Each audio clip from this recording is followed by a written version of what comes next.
నెల్లూరు జిల్లా సర్వేపల్లి నియోజకవర్గంలోని తోటపల్లి గూడూరు సచివాలయంలో బుధవారం బీపీసీఎల్ బాధిత రైతులకు అవగాహన సదస్సు నిర్వహించారు. ఈ సందర్భంగా తెలుగుదేశం పార్టీ రాష్ట్ర కార్యదర్శి బొమ్మి సురేంద్ర మీడియా సమావేశంలో మాట్లాడారు. బీపీసీఎల్ యాజమాన్యం తమ పనులను త్వరలో పూర్తి చేయాల్సి ఉన్నందున రైతాంగం వారికి సహకరించి నష్టపరిహారం తీసుకోవాలని సూచించారు. ఈ విషయంపై కంపెనీ ప్రతినిధులు, రెవెన్యూ అధికారులు రైతులతో ప్రత్యేక సమావేశం నిర్వహించి నిర్ణయాలు తీసుకోవడం జరుగుతుందని తెలిపారు.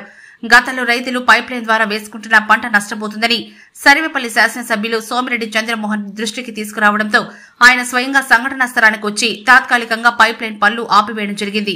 కానీ కేంద్ర ప్రభుత్వం ద్వారా తలపెట్టిన పైప్లైన్ విస్తరణ ప్రాధాన్యతను దృష్టిలో పెట్టుకుని సమస్య పరిష్కారం కొరకు రైతులకు పరిహారం చెల్లించడం ద్వారా పైప్లైన్ పనులకు ఆటంకం లేకుండా చూడాలని ఎమ్మెల్యే సూచించడంతో టీడీపీ నేతలు సమావేశం నిర్వహించి వివరాలను సేకరించారు.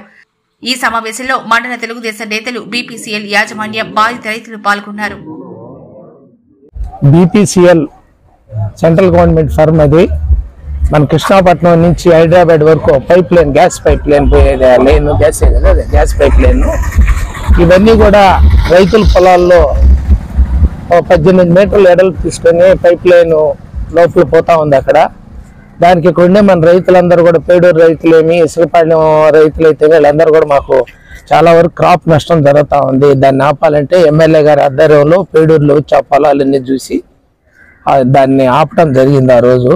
తర్వాత వాళ్ళందరూ పీపీ అర్జెంటు మార్చి లోపల చాలా వరకు చేయాలని దీని మీద సెంట్రల్ గవర్నమెంట్ మినిస్టర్ కూడా మాట్లాడటం జరిగింది మన ఎమ్మెల్యే గారితో. కలెక్టర్ గారు కానీ ఇది అర్జెన్సీ సార్ అని అంటే ఆయన రైతులు నష్టపోకుండా కాంపన్సేషన్ 3 times, 1 time ఇచ్చే కాంపన్సేషన్ ల్యాండ్కి ఒకటి ఇస్తారు, క్రాప్కి కూడా స్క్వేర్ మీటర్కి 30 రూపాయలు ఇచ్చేదాన్ని 90 రూపాయలు 3 times చేశాడు ఆయన. అంటే ఎకరాకి ఇంచుమించు 3,60,000 రూపాయలు క్రాప్కి వచ్చేటట్లు ఇవ్వటం జరిగింది. ఇవన్నీ కూడా చంద్రమోహన్ రెడ్డి గారు ఇచ్చి రైతులతో కూడా అవగాహన సదస్సు లాగా మా బీపీసీఎల్ అధికారులు, మన ఎంఆర్ఓ గారు, ఇక్కడుండే మన రైతులందరితో కూడా మాట్లాడి వాళ్ళని అవేర్నెస్ చేసి ఈ విధంగా చేయమని చెప్పాం. వాళ్ళకు కూడా చెప్పడం జరిగింది. ఎక్కడన్నా ఒక 5 రోజుల్లో 10 రోజుల్లో వచ్చే క్రాప్ ఉంటే మీకు పని మిషన్లో ఐడియల్ కాకుండా ఇంకొక దగ్గర పని ఉంటే చేసుకుంటా దాన్ని కూడా చేయమంటం జరిగింది. దానికి కూడా ప్రమోద్ కుమార్ కూడా అంగీకరించాడు. మీకు కూడా ఇమీడియట్గా ఇంకా 2 times, 1 time వేసున్నామన్నారు డబ్బులు. ఆ 2 times కూడా తొందరలో ఇవ్వాలంటే అది డిస్కస్ చేసి తొందరలో వేసేటట్లు చేస్తామని చెప్పారు. రాధాకృష్ణ నాయుడు, నేను ఇద్దరం గట్టిగా చెప్పాం వాళ్ళకి.